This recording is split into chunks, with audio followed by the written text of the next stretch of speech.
Hello friends, this is Pastor David Dunni Dada. I'm here again to be a blessing. How are you doing?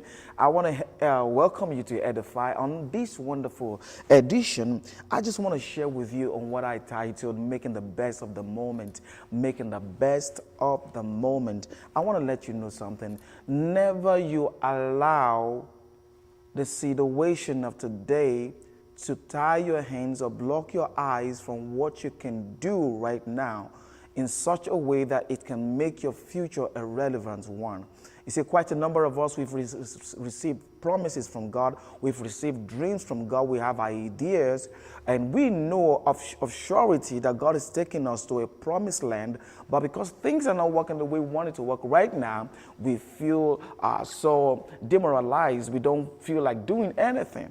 I want to share something with you from the life of David. David was a man that actually I love that man. I revere him. Why? Because he's such a wise man.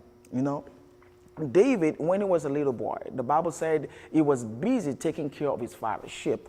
I wanted you to know that it was while he was doing that Samuel came to his house, to his father's house, asking for someone that God has instructed him to anoint to become king over Israel.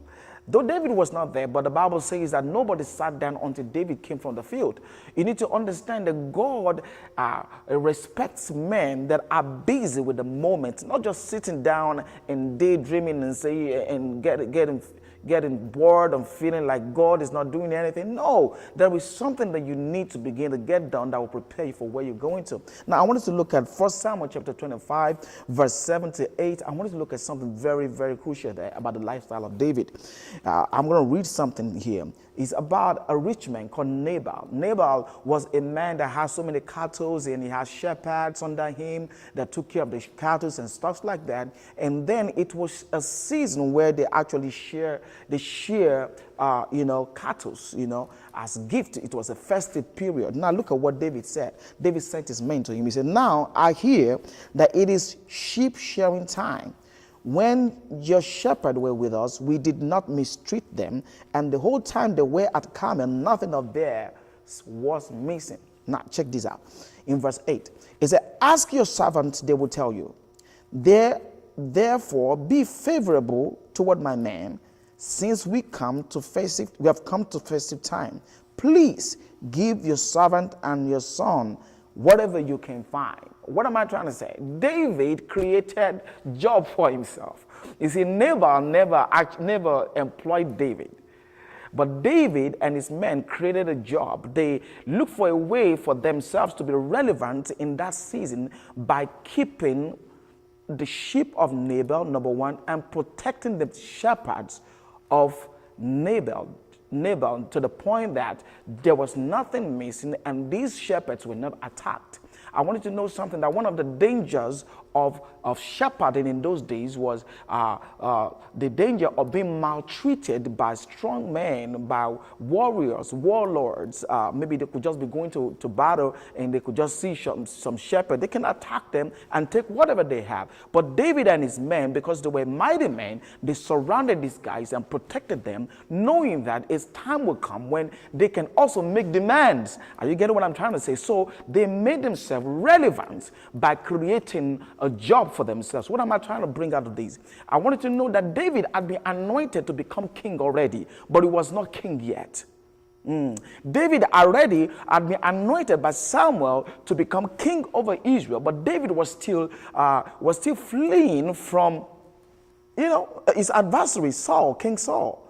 But at this time around, David did not fold his arms saying, we don't know what to do, this and no. He got creative, and he said, we cannot do any other thing. We can fight. We know how to handle weapons. But this time around, let's do something that will fetch us, resources that will help us to be able to feed ourselves and be able to live well. So they started doing that. They look for men that that will need their service. They go there and they render a security service. Look around you. How does this apply to you? Look around you. What can you do? What can you offer? Don't wait till somebody calls you. Go and make yourself relevant. Go. Let them see what you can offer.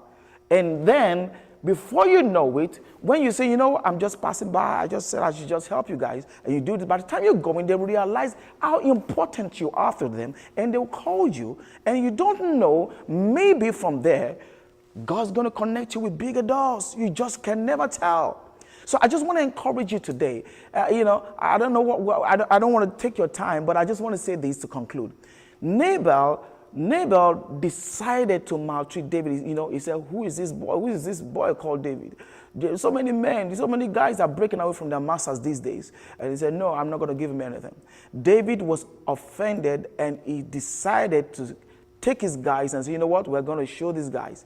But the wife of Nabal, a wise woman, heard about this and gathered food and gathered resources and gathered clothes and gathered everything, because she knew that her husband was behaving foolishly. Because when somebody, you know, renders you a service, what you're not supposed to do is to look for a way to compensate them. It's normal. So this woman gathered everything, and she went on a camel, and she went to David and begged David and gave all these things to David. What am I trying to say? Create relevance, create value. Don't waste the time that you have today because you are not in your promised land yet. Keep doing something, keep creating value. And before you know it, your time will come and you will be ready for your season, and you will shine like sun in its full strength. This is Pastor David Dunni Dada. This is Edify. Until I come your way again, keep shining. God bless you.